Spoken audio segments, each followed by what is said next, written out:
Hello guys, we are starting chapter 6, which is nursery production. Means what if you bought a nursery and you wanted to do landscaping business or sell trees or sell plants.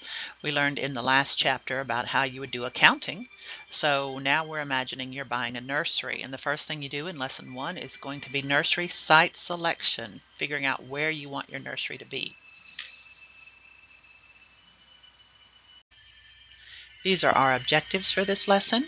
First, we're going to look at the factors that will influence the site selection, meaning what are you going to look at before you choose your place. We're going to identify factors that these two look the same. Evaluate the factors and identify the factors. So pretty much we're going to guess where we're going to figure out where we're going to put our place, and we're going to explain the influence of climate, soil, water, and a whole bunch of other stuff as we go through. Take a look at this side right here as we're going through our PowerPoint. There is a summary set aside at the end for you if you'd like to go through that. I may or may not go through the summary with you on the video, but it's there at the end to shorten and condense and pull out the main points of your information here. These are our two videos. The first step, starting your own nursery, and that's basically what this guy's teaching you too, a little bit more about that. And I need 15 facts from each of these videos. The first part of our lesson is going to be site selection criteria. Again, how do you choose the best location for this nursery that we're imagining we're building? So the first thing you're going to pay attention to is the climate of the area. Choosing the right climate for a nursery is like choosing the right clothes for the weather. Different plants need different versions, even different versions of the same plants. They have ecotypes. They're going to thrive in different conditions. Now this ecotype thing may not be something you're very familiar with. They've got an example here of red maple trees. Red maple trees grow everywhere, North America, Canada, and Florida, but there are ecotypes, meaning a red maple from Canada is used to short summers and long winters. If you tried to grow that Canadian maple in Tennessee, it wouldn't do well because the days here are longer and the growing season is longer than what it's used to. It would wake up from the winter sleep too late and miss out. On the other hand, if you have a red maple from Florida that's used to warm weather year-round and you tried to plant that here in Tennessee, you're going to wind up with the growing season too early, damaged by frost, all sorts of stuff happening. So even though they're all red maple trees, they have their specific ecotypes. Okay, they're used to what they're used to, and you can't mess them up like that. So that's one of the things you're going to need to be considering when you are deciding where to plant a nursery. Another one is you also need to consider the temperature of the area, how hot, how cold, the rainfall, wind, and sunlight available.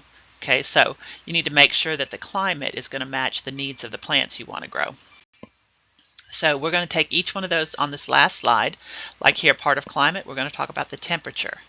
All right, so too hot, too cold, it's pretty straightforward. Just like people, plants have a comfort zone.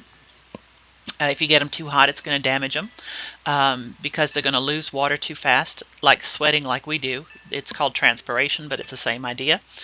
Good watering systems can help, but it's still not ideal if they are used to, especially in the summers here, get really, really too hot. But if it's too cold, same thing, they'll get frost damage or even die. If the ground freezes deep, then it's going to make it hard to dig up the plants that grow through the ground. To protect the plants from extreme weathers, they can use special pots called a pot and pot system. That'll be pretty sure it's in this section. It might be in the second section, but we'll talk about that.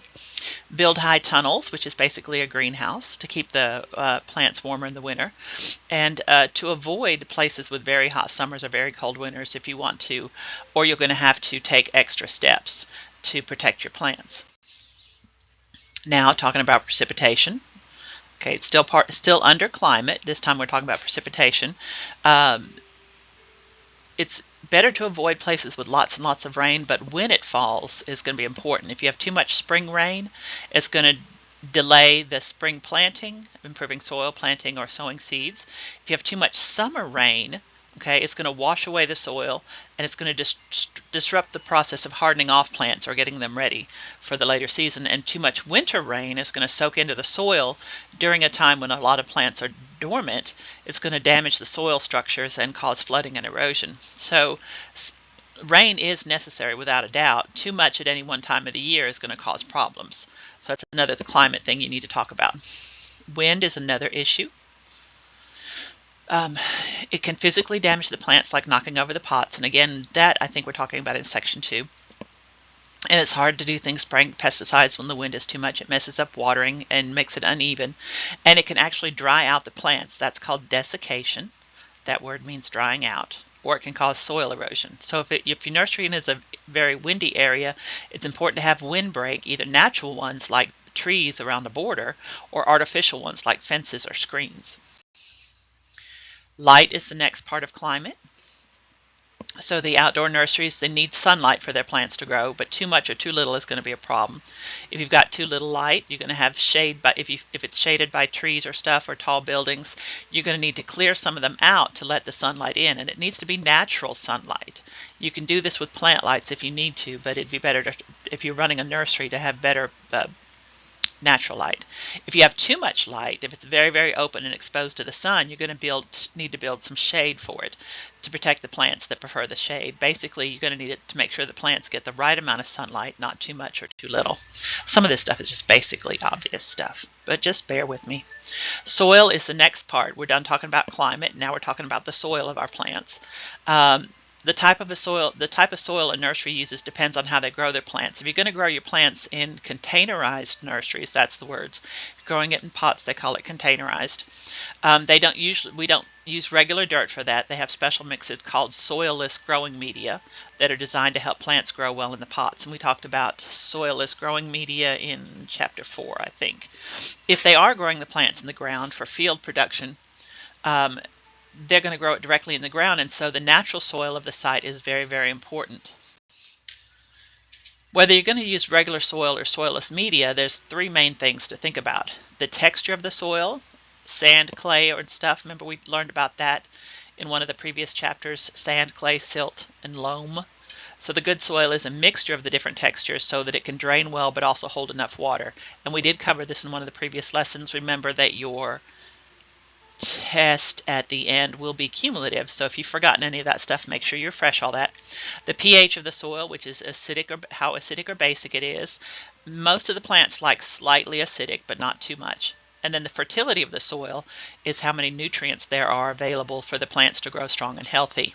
And so when you're attempting to begin a nursery, you need to test the soil to make sure it's right for the plants you want to grow. All right, this part is talking specifically about soil texture, as we just said a minute ago, sand, silt, clay, and loam. The texture is important. It needs to be able to drain well. The water shouldn't sit on top of the soil for too long. You need to have very good aeration, meaning the air needs to get into the plant's roots. And it has to be able to hold enough water so that it doesn't dry out too quickly. The best soil textures depends on how your plants are going to be harvested. So you're going to choose your soil texture based on your harvesting practices. There's a thing called ball and burlap. Again, we're going to cover most of these type of things in section 2.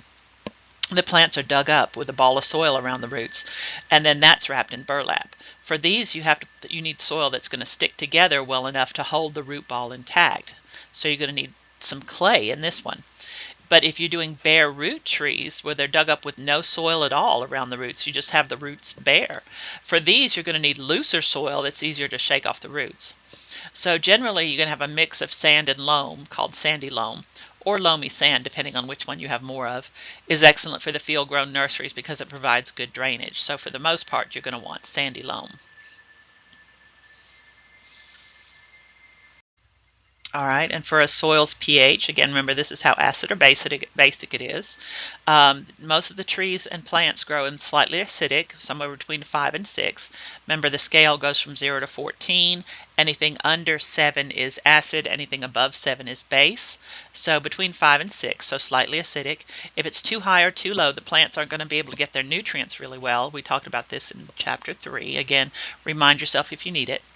And you can change the soil's pH by adding things like sulfur to make it more acidic, or other acids to the irrigation water. Or if it's already acidic and too acidic, you can add things that will bring it more towards it will lessen some of the acidity.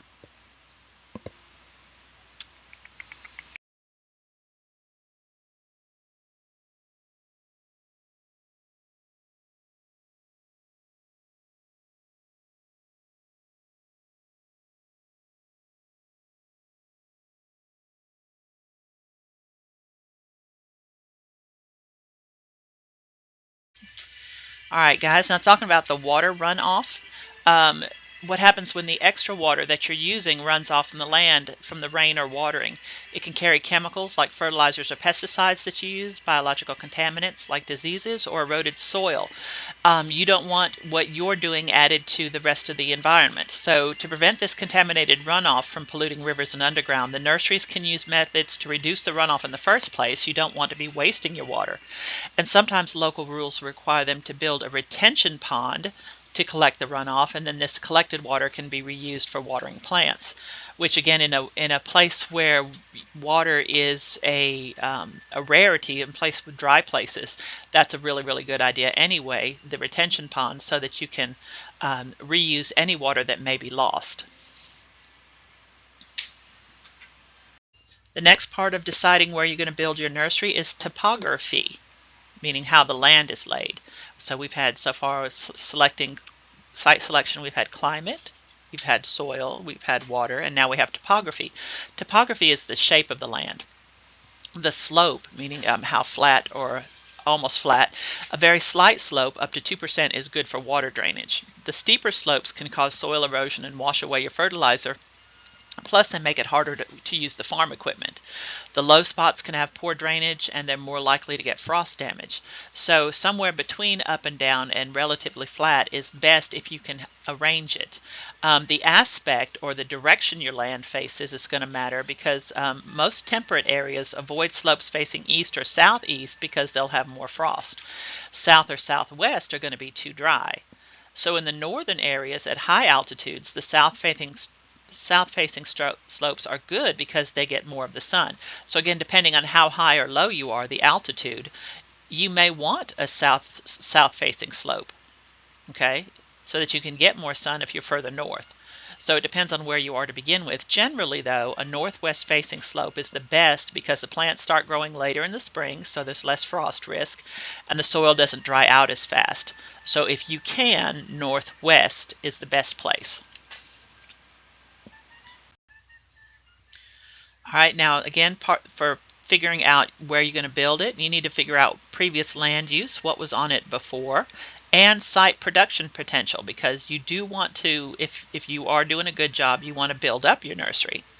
Okay, so previous land use, what it was used for before, can affect whether it's good for a nursery. If the previous use changed the soil's acidity or left it with harmful chemicals, it can lead for bad. It can be bad for plants grown directly in the ground. So if there was some chemicals or some bad environmental stuff, you may not want to use that for your nursery. It's real important to find out what the land was used for in the past. And then site production potential. As the nursery grows, when you're choosing the site, it's important to think about your future. Even if you don't plan to expand right away, you should consider whether there's room to grow later on. This means looking at the land that's next to or near your property to see if you could use it for expansion later. Now, the next part about site selection is proximity to customer, labor, and services. If you are so far away that there are no customers, you're not likely to do well at all. So where a nursery is located in relation to a few key things is important. So the customers, you need to be close to the customers, but have good transportation, especially refrigerator trucks, to make it less critical than it used to be. Labor needs to be easy for workers to get to the nursery. Transportation, the good roads are essential for getting plant supplies in and out. Utilities need to be reliable, like electricity and water. And facilities, the basic amenity for your employees, restrooms, and etc. are needed. So again, we're going to take this part and break it down to the smaller pieces. So within your proximity, let's talk specifically about your customers. A nursery can't survive without them, so before even starting one, you have to think about who your customers are going to be and ask yourself, are you going to be local or online? Will you sell to the people nearby or ship plants to online buyers, or some combination of both?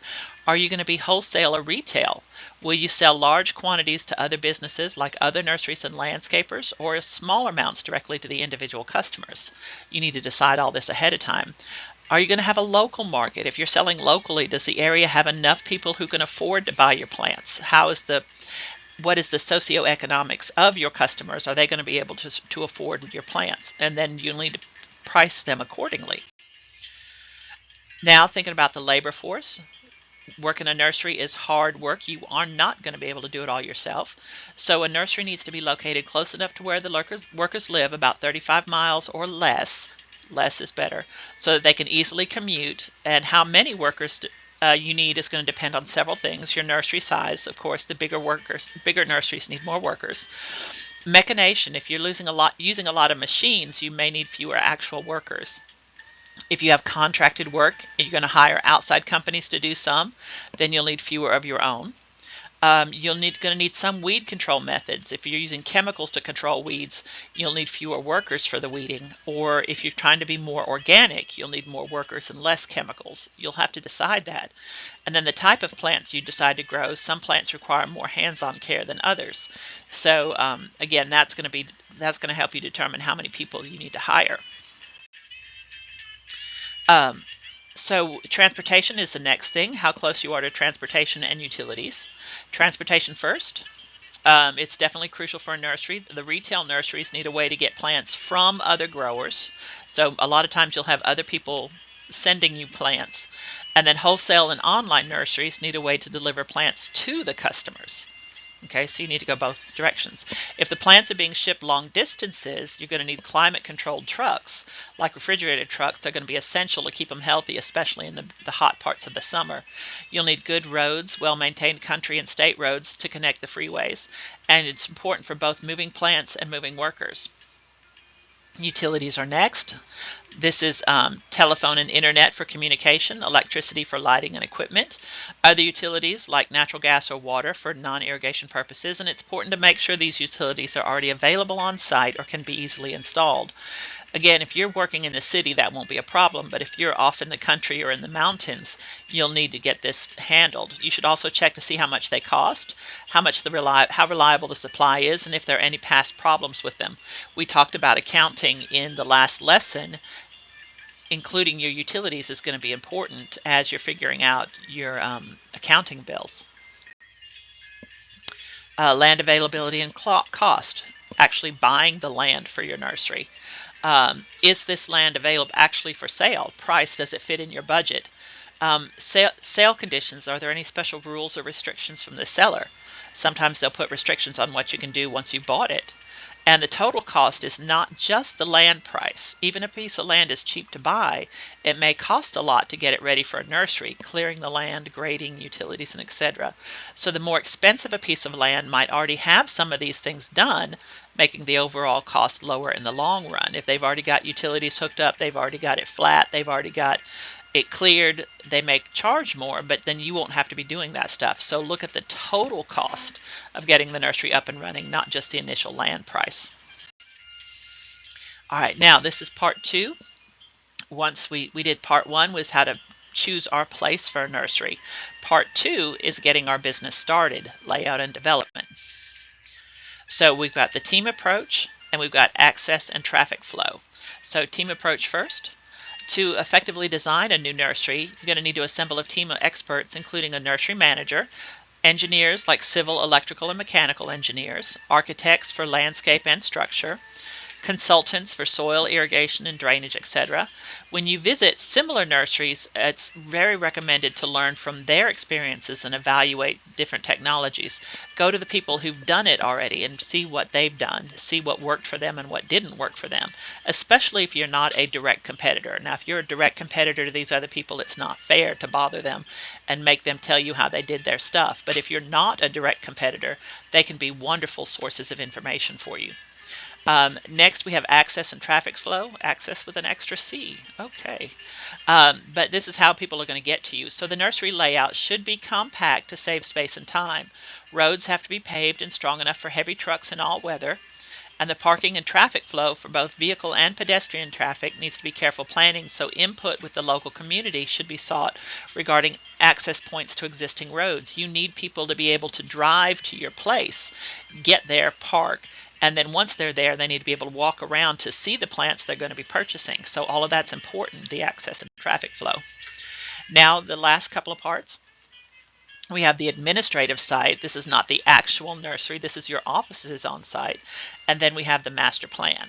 So your administrative site, again, this is where your offices and storage, shops, because everybody needs a shop, fuel station if necessary, an employee center, and processing facilities. The team should decide the specifics.